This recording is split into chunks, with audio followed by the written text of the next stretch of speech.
টাকা পাবো 3000 টাকা। টাকা দিচ্ছে না, তাই ভ্যান নিয়ে যাচ্ছি। ভাই গো, কদিন তুই আমার কাছে বিরিয়ানি খাতে চাইলেন না? লজ্জায় তোর মুখের দিক টাকাতে পারতিস না। ওর কাছে লাভের যা 3000 টাকা পাবো, টাকাটা দিয়ে দিলি তো আমি ভালোভাবে বিরিয়ানি দিতে পারি। হ্যাঁ তাই তো। তা নাহিদ ভাই, তুমি টাকাটা দিলে না কেন? ও ভাই, আসল টাকা তো সবই দিয়ে দিছি, খালি উপরে অল্প কিছু টাকা ছিল। ওই টাকাটা এককালীন দিয়ে দিতে পারলি তো আমিও বাঁচতাম। টাকা তো এক প্রকার শোধ হয়েই গেছে। টাকা শোধ হয়ে গেছে মানে? তোর কাছে তো আমার সে লাভের টাকা ধরাই রয়েছে। তোর কাছে টাকা বাবা, তুই টাকা চাতে গেলে কইস আজ না কাল, আজ না কাল। তোর কাছে যে টাকা রয়েছে তা তো 3 গুণ হয়ে গেছে। টাকা দিস না কেন আমার? ও ভাই, তোমার তো যে টাকা আমি নিলাম, তো গেলবার কিস্তি দিলে তো তোমার এককালীন সে টাকা আমি শোধ করে দিছি। তুমি উপরের টাকা কটা পাইতে, তুমি বলে মনে এই টাকাটা 2 দিন পরে হলেও দিছে নে।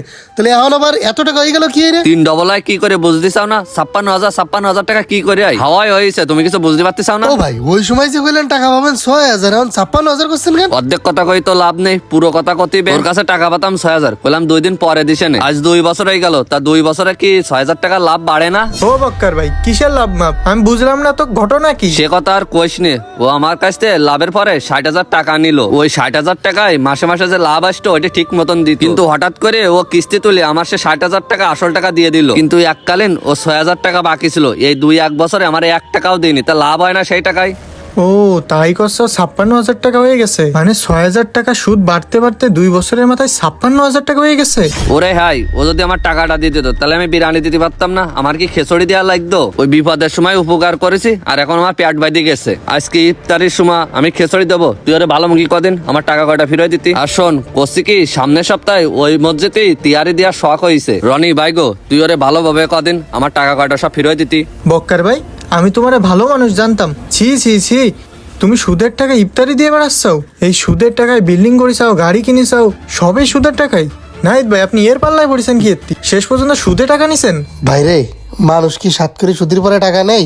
মারাত্মক যখন বিপদে পড়ে গেছি, আমি গরিব মানুষ, আমার বাড়ি নেই, গাড়ি নেই, কি দেখে মানুষ আমার টাকা দেয়? তাই তো বক্কার বাড়ি থেকে বাধ্য হয়ে সুদের পরে টাকা নেওয়া লাগবে। তার কাছ থেকে 60,000 টাকা নিলাম, নেওয়ার পরে 1.5-2 বছর ঠিক মতো সুদের টাকা দিলাম। তারপরে এককালীন সমিতির থেকে কিস্তি তুলে আমি তার সম্পূর্ণ 60,000 টাকা শোধ করে দিলাম। বাকি ছিল 6,000 টাকা। সে 6,000 টাকা সুদ হয়ে নাকি এখন 56,000 টাকা হয়ে গেছে। সে আমার জন্য ইফতারিতে বিরিয়ানি দিতে পারতেছে না। বক্কার ভাই, এই বিরিয়ানি দিয়ে কি লাভ হবে বলেন দিন? এই ইফতারি কোনো কাজে আসবে না, একটা কথা জানিয়ে রাখেন। এই গরিবের রক্ত চোষা টাকা দিয়ে আপনি ইফতারি দেবেন, নাম কামাবেন, তাই না?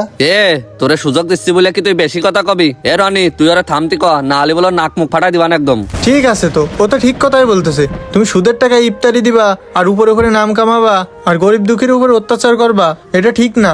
না, তোরা দুটোই তো আমার মাথা গরম করে দিলে। 3 দিনের মধ্যে আমার টাকা দিবি। এই ভ্যান নিয়ে গেলাম, টাকা দিয়ে ভ্যান ছাড়াই নিয়ে আসবি, না হলে ভ্যান বেশি দেবো।